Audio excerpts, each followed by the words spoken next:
واري وکه او وسغله. د عربو په جنگ کې دغه طریقه زده و، نورې طریقې نه وي ورته معلومه، مګر اوس یو صف د جنگ د پاره پر ځکه ورته ناست دي او جنگ کوي. دوی نه پوهېده چې دا څنګه جنگ دی، مګر دا په جنگ کې نوې طریقه او د رسول الله صلی الله علیه و آله وسلم پوهی و. رسول الله صلی الله علیه و آله وسلم خپل لشکر امر کوي چې پر زنګنو کښیني او خپل ځانونه د غشو څخه په زغرو سره ساتي. حتی مسلمانانو پر زغره هم نه درلوده، ځکه دوی د جنگ د پاره نه وراوتلي، نو هر یو چې زغره درلوده ځان او د بغل ملګری په ساته. رسول الله صلی الله علیه و آله وسلم و فرمایل پرېږدئ چې کفار حمله وکړي، چې په غشو وشتلاست ناست اوسئ او ځانونه په زغرو ساتئ، او کوم وخت چې کفار نږدې درته راغله په یوه ور ټوله پر وغورځئ، د یوه سړي حمله پر وکړئ. د عربو دا قسم جنگ نه وزده، هغه یو معلومه طریقه و چې همیشه به پر هغه قسم جنگیده. خیر، ابو جهل پر کفارو د هجوم امر وکړي او کفار قرار مسلمانانو ته ورنږدې کیږي. بیا ابو جهل امر وکړي چې په غشو ولي پر مسلمانانو د هر طرفه غشي اوري او مسلمانان د زغرو په واسطه ځانونه ساتي. په دغه وخت کې د حضرت عمر فاروق رضی الله تعالی عنہ پر مریی چې مهجع نومېدی یو غشي ومشتي او شهید شو. نو په بدر کې د حضرت عمر فاروق رضی الله تعالی عنہ مریی مهجع اول شهید دی او دوهم غشي چې وشتونکي نو معلوم او څوک نسو پوهچ د کومه طرف راغلی پر حارثه ابن سراقه رضی الله تعالی عنہ ومشتي او هغه هم شهید شو. دغه دوه نفر د بدر د غزا اول شهیدان دي. او بیا پس له جنگ دغه حارثه رضی الله تعالی عنہ مور ورسول الله صلی الله علیه و آله وسلم تراغله او جړلې ویل یا رسول الله د حارثه د حاله می خبره که، ځکه حارثه د مخه تر دې چې جنگ شروع سي ووجل سو او په نامعلومه غشي ووشتل سو، دا هم نو معلومه چې چا ووشتي. نو مور یې خفاوه ځکه زوی په جنگ کې ګډون هم ونه کوي. نو دا په تشویش کې و چې آیا د حارثه مرګ د شهادت دی کیا.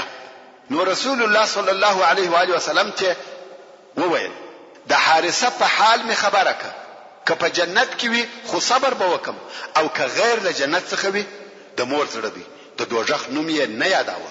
نو ویل که غیر له جنت څخه وي الله عزوجل به هغه کارونه وویني چې زه کوم. مقصد یې جړه د ځان وهل او کالی تیرل و، او دغه کارونه لا تر دغه وخت نه و حرام شوي. رسول الله صلی الله علیه و آله وسلم یو لو خبر ورته وکړه او وی فرمایل یا ام حارثه ویحکه آیا تل ونی سوی د الله جل جلاله سره یو جنت نه دی بلکې اته جنتونه دي، او استادوی د دغه جنتو څخه فردوس اعلی ته رسیدلی دي. ورونو دا د شهید مرتبه او درجه ده چې په فی سبیل الله جنگ کې شهید سي دغه مقام ورکول کیږي. نو ام حارثه خوشاله سو او رهي سو. اوس چې د کفارو د طرفه هجوم شروع سو او مسلمانانو ته شور نږدې سو، رسول الله صلی الله علیه و آله وسلم امر وکړي چې اوس نو جنگ شروع کړي. اصحاب کرامو هم په جنگ شروع وکړه. رسول الله صلی الله علیه و آله وسلم د جنگ امریت او قومندانانو ته وسپارل او دی علیه الصلاة والسلام وهغه خپل ځای ته چې د لشکر تر شا یا د لشکر تر څنګ جوړ شوی وو د ابو بکر صدیق رضی الله تعالی عنہ په ملګرتیا ولاړی. هلته المنز او دعا کوي ځکه چې اوس جنگ شروع دی او د جنگ مسؤلیت د هغه قومندانانو پر غاړه دی چې رسول الله صلی الله علیه و آله وسلم وظیفه ورسپارلې وي. رسول الله صلی الله علیه و آله وسلم لاس پورته کوي او خپل رب ته دعا کوي. وای الهي هغه وعده چې در سره کړی ده هغه را پوره کړه. دغه دعا په وخت کې هلته جنگ ډیر شدید شو او د جنگ ژرنده په ډیره تیزی سره ګرځیده. جنگ واغه خپل اعلی مقیاس ته ورسېدی. رسول الله صلی الله علیه و آله وسلم په خپل دعا کې وای الهي کته نن ورځ دغه مسلمانان هلاک بیانو پمزکه کې ستاد عبادت لپاره څوک نه پاتې کیږي. رسول الله صلی الله علیه و آله وسلم دعا کوي، خپل رب ته عجز او زاری کوي. دون عجز او دعا یې وکړه چې تر دغه د مخه یې هیڅ کله په دعا کې دون ډیروالی او عجز نو کړی. دون دعا یې وکړه چې د اوجو څخه په ټول ودی ابو بکر صدیق رضی الله تعالی عنہ پټو پر اوجور پورته کوي او ویل یا رسول الله قسم په الله چې ستا رب تا نکشته کوي او نه ذلیل کوي. دغه دعا دی بس او کافی ده، بس ته وخپل رب ته ډیر عجز وکي. په دغه وخت کې الله عز وجل و ملائکه ته امر وکي چې د مؤمنانو نصرت او کومک وکي. الله عز وجل د سورة الانفال په 12 نمبر آیات کې فرمایي اذ یوحي ربک الى الملائکه انی معکم فثبتوا الذین آمنوا سألقي في قلوب الذين كفروا الرعب. یعنی اے محمد صلی الله علیه و آله وسلم هغه وخت در پیاد ک چې ستا رب و ملائکو ته وحی وکړي چې مؤمنانو ته ووایي چې بشکه په نصرت او کومک زستاس سره يم. نو اے ملائکو تاسو هغه کسان ثابت کړئ چې مؤمنان دي او جربه بیره د هغو کسانو په زړه کې واچوم چې کافران سوي دي. او الله عز وجل وخپل رسول صلی الله علیه و آله وسلم ته وحی نازل کړي چې زبه زر ملائکه پر لپسې ستاسو د کومک لپاره درولېږم. الله عز وجل د سورة الانفال په 9 نمبر آیات کې فرمایي انی ممدکم بألف من الملائکه مردفین. یعنی بشک ز کومک کوونکی یم ستاسو سره په زر ملائکو چې پر لپسې به درتون کوي. یعنی په یو وار سره ناراضي. په دغه وخت کې رسول الله صلی الله علیه و آله وسلم لکه پریشانی چې یوړي او بیا یې سر راپورته کوي ویل یا ابابکر زیری درکوم دغه جبرئیل دی راغلی او د آس پر پښو یې ګرځ پروت دی. او په بل روایت کې راغلی دی چې رسول الله صلی الله علیه و آله وسلم و فرمایل یا ابابکر زیری درکوم د الله عز وجل نصرت راغلی دغه جبرئیل دی چې د آس قیزای نیولې ده او د آس پر پښو یې ګرځ دی. ملائکه راغله چې په دغه جنگ کې ګډون او اشتراک وکړي. ورون د بدر تر غزا د مخه په هیڅ جنگ کې ملائکو داسې ګډون نه دی کړی چې جنگ دې هم کړی وي. په هیڅ جنگ کې او هیڅ کله نه د پیښه شوی چې ملائکو دې جنگ کړی وي مګر غزوه البدر اوله معرکه او اول جنگ دی چې په هغه کې ملائکه جنگ کوي. ځکه دا د حق او باطل په مابین کې اوله او عظیمه معرکه ده چې د اول وار د پاره پیښیږي. او بیا رسول الله صلی الله علیه و آله وسلم د عریش د دروازې څخه په داسې حال کې راووتی چې زغره اغوستې و او دغه آیات شریفه وایي سيهزم الجمع ويولون الدبر چې دا د سورة القمر 45 نمبر آیات دی. یعنی جرد چې د دوی جمع او ټولنه به ماته سي او مسلمانانو ته به په جنگ کې شاوي ور وګرځوي. او بیا رسول الله صلی الله علیه و آله وسلم د مځکې څخه یو مټ خاورې واخیسته مخ پر قریش ودرېدی او وی ویل شاهت الوجوه او دغه خاورې د کوپارو پر طرف وروغورځولې. د مشرکانو د لشکر ځینې کوپار چې بیا په ورسته کې مسلمانان سو هغه وایي په والله په مشکې داسې څوک نسو پاته چې وسترګو پزي او خلیته دې دغه یو مټ خاورې نه ورسېدلی او هر یو دغه خاورو په سبب سترګې مشلې. او دغه خاورو وشتلو په باره کې الله عز وجل د سورة الانفال په 19 نمبر آیات کې فرمایي وما رميت اذ رميت ولكن الله رمى.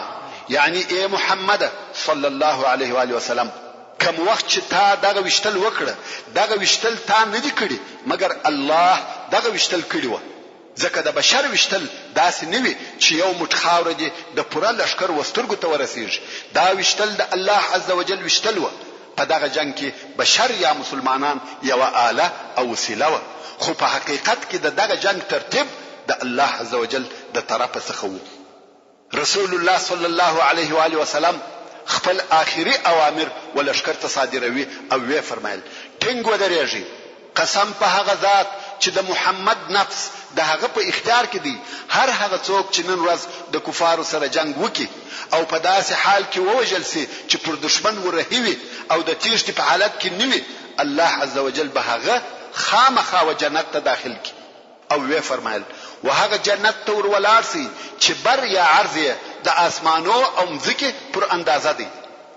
دلته یو صحابي ولاړ وو چې نوم یې عمیر ابن الحمام او یو سوداني خرماوي په لاس کې وي چې خړلې ویل یا رسول الله څنګه دی وویل رسول الله صلی الله علیه و آله وسلم و فرمایل یا عمیر والله یو ستاسو څخه نه وژل کیږي مګر هغه به داسې جنت ته داخل سي چې عرض یې د مځکې او اسمانو پر اندازه دی. عمر ویل بخن بخن دا یو عربي جمله ده چې هغه وخت ویل کیږي چې یو شی ډیر ښه او پر طبيعت برابر وي. نو عمر ویل بخن بخن. رسول الله صلی الله علیه و وسلم و فرمایل په څه سبب دې دا جمله وویل؟ دا ویل زما او د جنت په مابین کې بل شی نسته بل دې څخه چې دغه کفار به ووجني. والله یا رسول الله زما دا امید دي چې زه دغه جنت د اهل څخه يم. رسول الله صلی الله علیه و وسلم و فرمایل ته دغه جنت د اهل څخه یې. عمر وهغه خرما او توکتل چې د پلاس کې وي ویل کدوونه صبر وکم چې دا خرماوي خورم دا ډیر اوږد ژوند دی. نو یې هغه د لاس خرماوي وغورځولې او پر کفارو یې حمله وکړه. نور یې هم مړ کړه او دای هم شهید ووژل شو. عمر رضی الله تعالی عنه هم د بدر د شهیدانو څخه دی. دا د صحابه کرامو حرص د رسول الله صلی الله علیه و وسلم پر اطاعت او پر جنت وو. دون صبر یې نه وکي چې دغه څو دانې خرماوي وخوري. ویل دا ډیر اوږد ژوند دی او ما د جنت څخه ځنډوي. د مسلمانانو شوق و جنت ته دغه سوي چې وفي سبيل الله شهادت ورزغلي که څه هم په وږي نسوي. دغه رنګ عوف ابن الحارث چې مور یې عفراده د رسول الله صلی الله علیه و وسلم څخه پوښتنه وکړه. ویل یا رسول الله رب عز وجل د بنده پر کم حال د خوشی څخه خاندي، یعنی د بنده په کم حال خوشاله کیږي؟ رسول الله صلی الله علیه و وسلم و فرمایل د دشمن په مابین کې لڅ غوټه کېدل. عوف رضی الله تعالی عنه هغه زغره چې اغوسته وکشه او وی غورځول تر یې واخسته او په دشمن ورننوتی. تر هغه یې جنگ کاوه چې شهید ووژل شو. کوم وخت چې رسول الله صلی الله علیه و وسلم پر مسلمانانو د مقابل هجوم امر وکي په دغه وخت کې د دشمن هغه اولنۍ هجوم سپک شوی وو، حماس یې پاشل شوی وو. دا هغه حکیمانه نقشه وه چې د مسلمانانو د موقف پر لوړېدو یې ډېر اثر وکړ. ځکه مسلمانان د خپل حربي قوت په شروع کې وه، د مخه دوی ناست وه، خو اوس د خپل اعلی قومندان د امر سره سم یې په یو داسې یو ځایي حمله شروع وکړه چې دغه هجوم و دشمن ته ډېر تریخ و. نو مسلمانان د دشمن په صفو کې پر لاوښته او د هغو غاړې پرې کولې او دې بیا نور هم نشاط او حماس ورزیاتاوه چې رسول الله صلی الله علیه و وسلم یې ولیدي چې زغره اغوسته ولاړ دی او په پوره یقین او صراحت سره وایي سيهزم الجمع ويولون الدبر. نو مسلمانانو ډیر شدید جنگ کاوه او ملائکو یې کومک کاوه. د بدر په غزا کې ملائکو داسې ګډون کړی دي چې جنگ یې هم کاوه. ځکه پس له هغه څخه چې جنگ خلاصو رسول الله صلی الله علیه و وسلم و فرمایل کغواړي چې هغه کسان چې تاسو وجلی دي او هغه کسان چې ملائکو وجلی دي سره وپیژني، د وجل سو کسانو په غاړو او ګوتو کې د سوځلو په آثارو او علامو پسې وګوري. پر هر مړي که د سوځلو علامه و هغه ملائکو وجلی دي، ځکه ملائکو د اور په تورو جنگ کاوه. صحابه کرام وایي موږ په وجل سو کسانو کې وکتل رښتیا هم داسې کسان و چې سوځل سوي و. ابن سعد د عکرمه رضی الله تعالی عنه څخه روایت کوي چې وایي په دغه ورځ به د یو سړي سر پریسو، خدا به نه معلومه چې چا ووهه.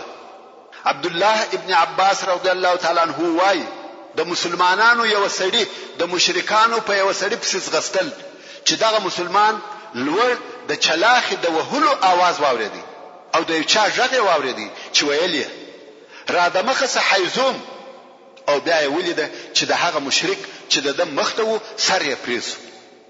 هغه مسلمان دغه قصه ورسول الله صلی الله علیه و وسلم ته وکړه.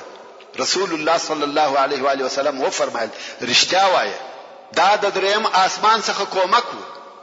نو دا ملائکه و چې خپل ملګری ته ورناري کړ او بیا یې کافر ووهه.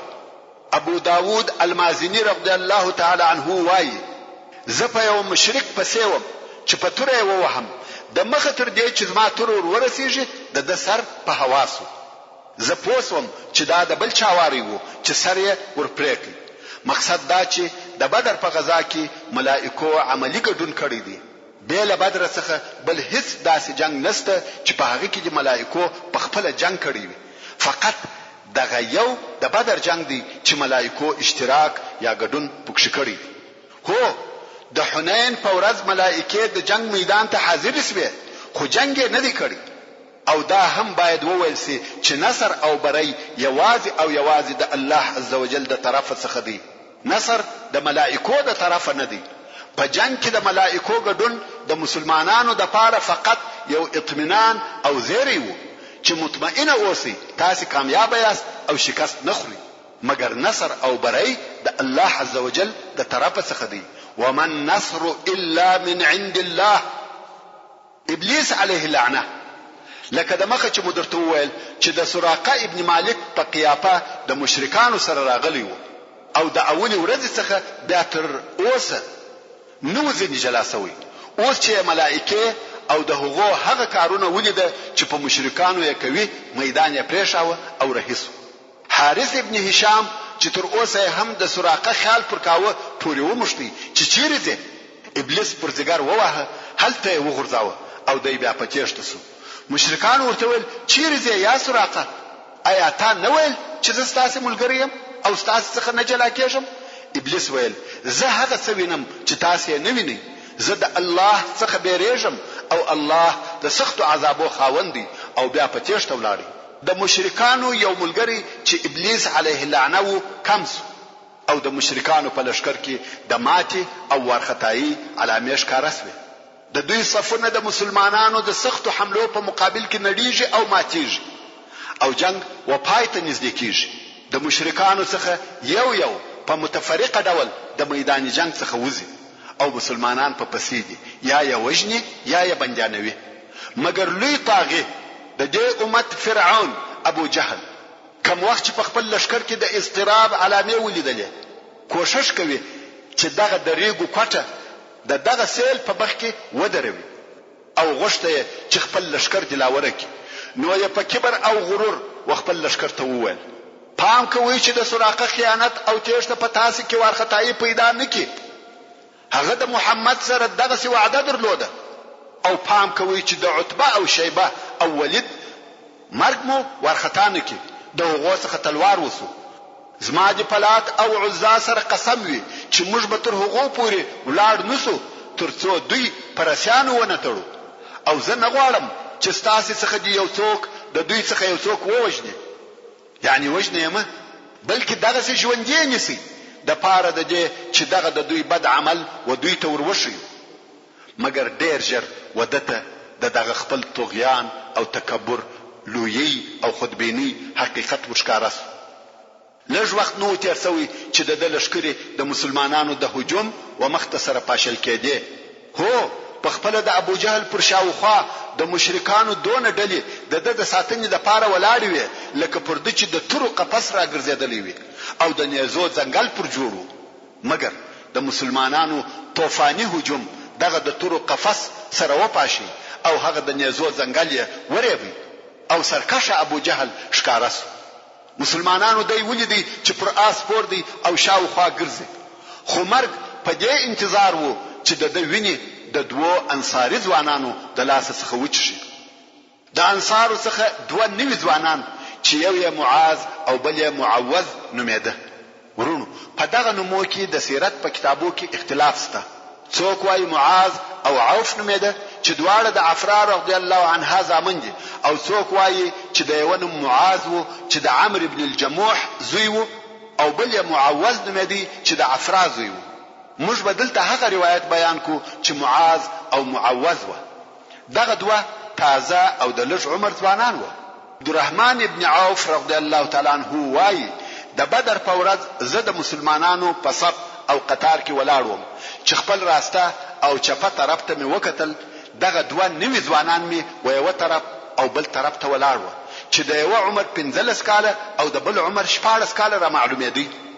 هلوکان او تازه ځوانان دي او دا هغه هلوکان دي چې د جنگ په شروع کې کوم وخت چې عتبه او ولید د مبارزې د پاره پهلوانان وغوښته دوی وروته و جنگ ته په ډیر شوق کې دي.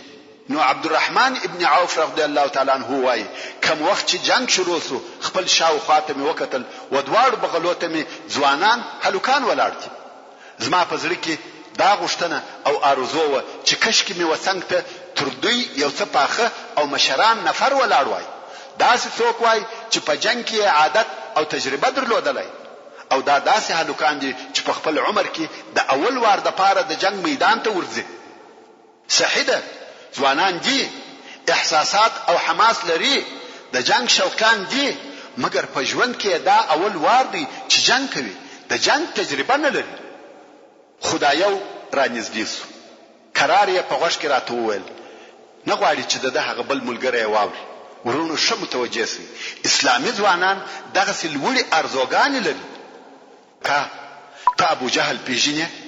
ما ویل هو. ولې دا هغه پښتنه کوي؟ ویل اوریدلی مې دي چې ابو جهل هغه څوک دی چې رسول الله صلی الله علیه و آله وسلم ته تر هر چا زیات آزار ورکړی دی. ما ویل هو دا صحیح ده. نو دا ویل راويشه. ما ویل د چیش لپاره؟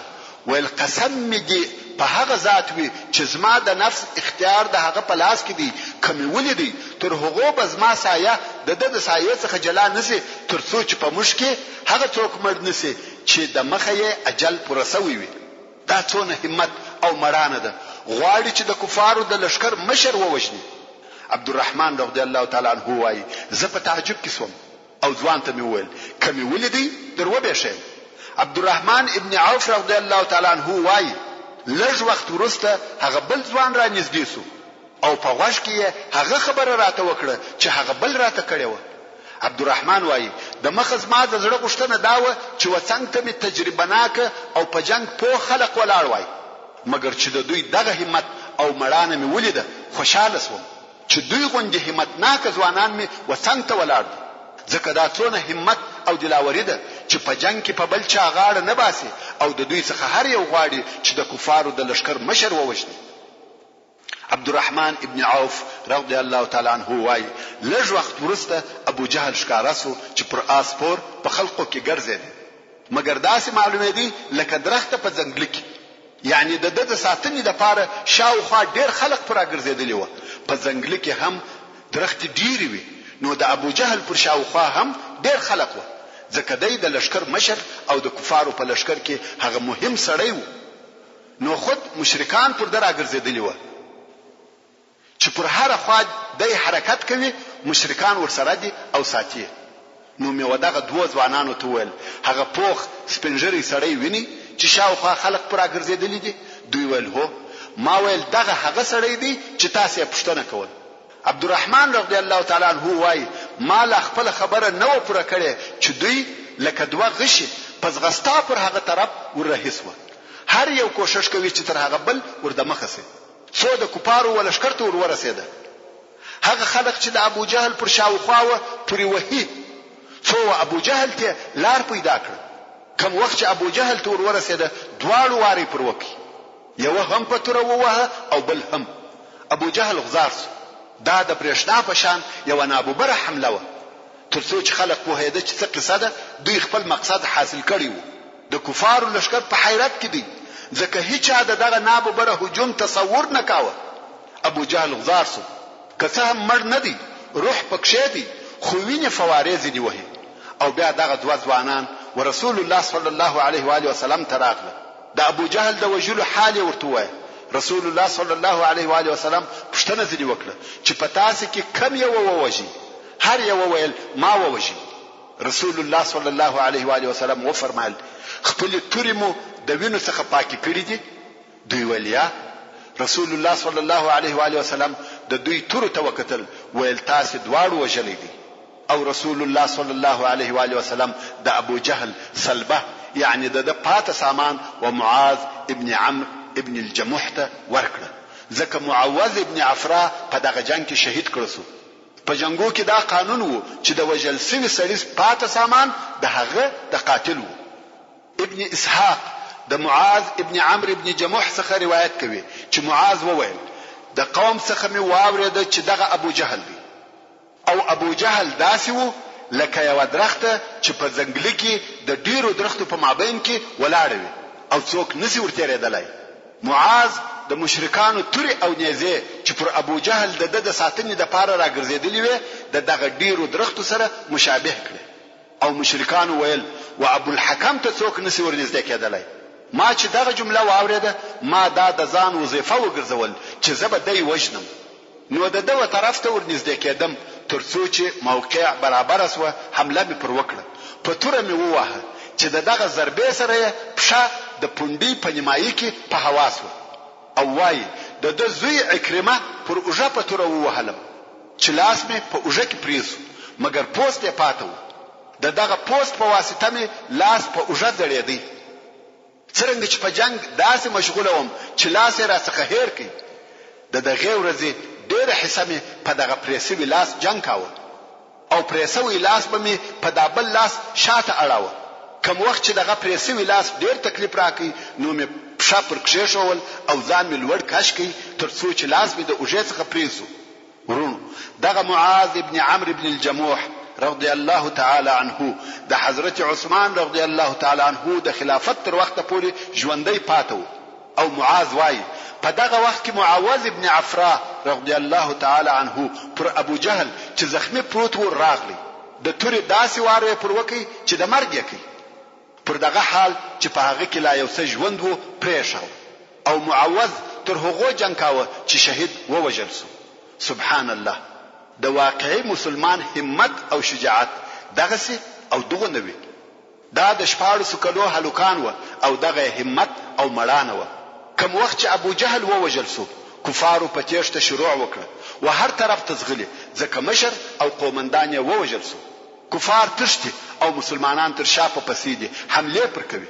په دغه وخت کې کفار هم وجل کیږي او هم اسیر او بندیان نیول کیږي او ځینې ځغلي او یا نفر کفار ووجل سو او یا نفر بندیان ونیول سو. کوم وخت چې جنگ خلاصو هغه چې وجل کېده ووجل سو او هغه چې بندیانېده بندیان سو. رسول الله صلی الله علیه و آله وسلم و فرمایل څوک به وګوري چې د ابو جهل خبر را تراوړي خلق ولاړ سو او په ابو جهل پسې په میدان جنگ کې په مړو او زخمیانو کې ګرځي چې عبد الله ابن مسعود رضی الله تعالی عنه پر پیښ سو او د ابو جهل د ژوند اخیری لحظه وي. عبد الله ابن مسعود رضی الله تعالی عنه خپل پښه د پر غاړه کښې شول او تر ژره ونیوي غواړي چې سر یې ورپریک او ورته وایي آیا الله عز وجل ذلیل کړي یا عدو الله. ابو جهل ویل په چی شي ذلیل کړم؟ آیا په دې غم جنسم چې یو سړی مو مړ کړي او کتا سي تر یو سړی زیات وجلی دي فقط یو سړی حمله را باندې وکړه وی وجل. یعنی دا دونه کار نه دی چې تاسو په لور سي یا زه په ذلیل سم فقط یو سړی حمله را باندې وکړه او زه ووجل. او بیا ابو جهل پښتنه وکړه ویل په جنگ کې کامیابی او غلبه ده چا ده؟ عبد الله رضی الله تعالی عنہ ورته ویل کامیابی الله او رسول الله لره ده. ابو جهل ویل دا قدرت او غلبه نه دي دوی په دې سره نه لوړیږي چې د خپل قوم څخه یو څوک مړ کړي. تاسو د دې فرعون کبر غرور او لوی ته وګوري ویل دا قدرت نه دی چې دوی د خپل قوم څخه یو څوک ووجني. دا زما شرف دی چې دشمنانو نه یم وجلی بلکې خپل قوم ووجلم. دا مغرور او متکبر انسان د مرګ په حالت کې دی خو بیا هم د شرف دعوه کوي. عبد الله ابن مسعود رضی الله تعالی عنہ د پر څنګه ور وختي غواړي چې سر ور پریک. دلته نو ابو جهل سم ولیدي او وی پیژندي ویل ته هغه زموږ پانن نه یې چې زموږ پسونه دی پیول. اعوذ بالله د ژوند په اخرو لحظو کې نه غواړي چې د هغه خپل خرڅ راکښته سي او هغه خپل کبر پریږدي. عبد الله ابن مسعود رضی الله تعالی عنہ چې وخت د مکه مکرمه د خلقو پسونه پیول ویل هو هغه. ابو جهل ویل والله ودیر سخت الوړي توخته ايش پانګيه یعنی وداسي سخت او لوړ ځای ته وخته چې څوک نسوای ورختلای چې مقصد خپل ځان او خپل زګر او بیا ابو جهل وویل چې سر می پرې کوي غاړه می اوږده ور سره پرې ک چې سر می لوی ښکارس. تاسو دې ملعون ته وګوري پس لمرګه هم فخر او عزت لوی او عظمت غواړي. نور نو عبد الله ابن مسعود رضی الله تعالی عنہ صبر نور توکي او سر یې ور پرې ک. ورونو عبد الله کوچنی ضعیف او ډنګر سړی و د حذیل د قبیلې وو او په پخوا کې د قریش شپانه وو. ابو جهل چې واورېد چې ابن مسعود مسلمان شوی دی ډېر په قهر سو او بیا یې عبد الله د مکه مکرمه پرې ولار ولیدي نو یې تر غوږ ونیوي او د جیب څخه یو میخ راوېستی. آیا الله عز وجل ذلیل کړي یا عدو الله؟ ابو جهل ویل په چی شي ذلیل کړم؟ آیا په دې غم جنسم چې یو سړی مو مړ کړي او که تاسو تر یو سړی زیات وژلی دي؟ فقط یو سړی حمله را باندې وکړه وی وژل. یعنی دا دونه کار نه دی چې تاسو په لور سي یا زه په ذلیل سم، فقط یو سړی حمله را باندې وکړه او زه وژل. او بیا ابو جهل پوښتنه وکړه ویل په جنگ کې کامیابی او غلبه ده چا ده؟ عبد الله رضی الله تعالی عنہ ورته ویل کامیابی الله او رسول الله لره ده. ابو جهل ویل دا قدرت او غلبه نه دي، دوی په دې سره نه لوړیږي چې د خپل قوم څخه یو څوک مړ کړي. تاسو د دې فرعون کبر غرور او لوی ته وګوري، ویل دا قدرت نه دی چې دوی د خپل قوم څخه یو څوک ووجني. دا زما شرف دی چې دشمنانو نه یم وژلی بلکې خپل قوم ووژلم. دا مغرور او متکبر انسان د مرګ په حالت کې دی خو بیا هم د شرف دعوه کوي. عبد الله ابن مسعود رضی الله تعالی عنہ د پرتګر ور وختي غواړي چې سره ور پریک. دلته نو ابو جهل سم ولیدي او وی پیژندي ویل ته هغه زموږ پانه نه یې چې زموږ پسونه دی پیول. اعوذ بالله د ژوند په اخرو لحظو کې نه غواړي چې د هغه خپل خره څخه راکښته سي او هغه خپل کبر پریږدي. عبد الله ابن مسعود رضی الله تعالی عنہ چې وخت د مکه مکرمه د خلقو پسونه پیول ویل هو هغه.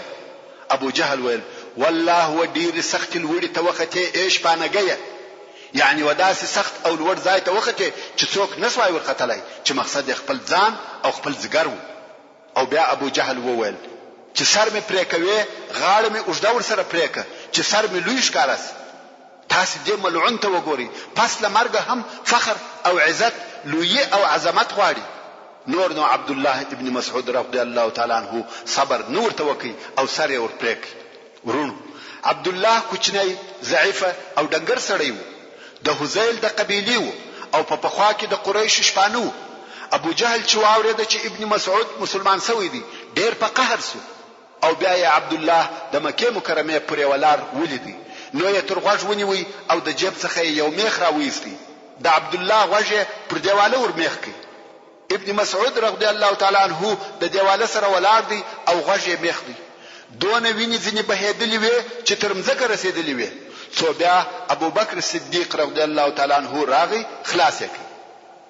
اوس دغه عبد الله د ابو جهل سر ور پېکي او غواړي چې رسول الله صلی الله علیه و آله وسلم ته ورودي او ورته وایي چې دغه دی عدو الله ممړک. خو د ابو جهل سر لکه د غوایي دونه غټ دی او ابن مسعود کوچنی سړی دی، دا لوی سر نسی وړلای. نو یې د تورې په څوکه د ابو جهل غوږ ورسری کی او تناوی پکښ واچاوه کشویه.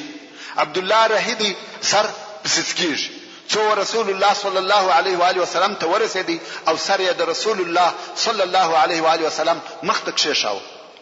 رسول الله صلی الله علیه و آله وسلم په تعجب کې سو چې څه قصه ده. ویل دا څوک دی؟ عبد الله ویل یا رسول الله دا د عدو الله ابو جهل سر دی. رسول الله صلی الله علیه و آله وسلم درې واره ویل الله الذي لا اله الا هو، یعنی په الله پښتنه در څخه کوم، هغه الله چې بیل د څخه بل الله نشته.